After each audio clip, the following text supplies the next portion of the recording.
this 3D art class at Ragsdale is creating with cardboard.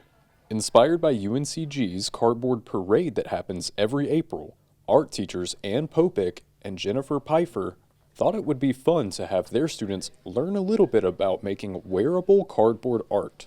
They've been in like the throes of cutting the cardboard, gluing the cardboard, helping each other because they realize they need more than two pairs of hands for something. Students started with 2D sketches of their designs. Then they had to bring them to life. Pfeiffer says the kids picked it up quickly. It gives the freedom of like, this is already a used thing. I can mess up and it's okay. Versus it is really hard in the classroom when you give them a white piece of paper. The challenging part is making the cardboard fit the design. That's because students must think outside of the 2D box.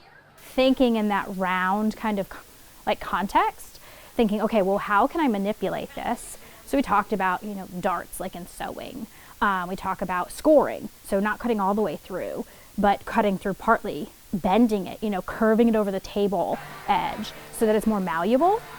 They really started to discover, oh, I can do more than just like a plain old box. And you see that when you look at a lot of their work. And you see some recognizable characters too. Peppa Pig, video game characters, even articles of clothing, like dresses.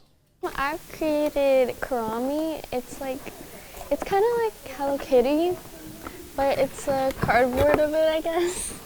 It's a different experience. It's kind of hard to cut sometimes and get around the edges, but if you focus, it's easy to do, and it's easy to manage.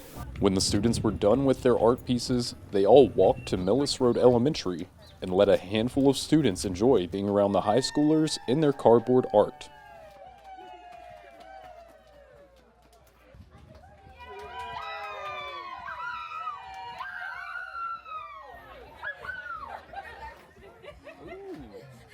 What is that? I didn't make it. Disclaimers.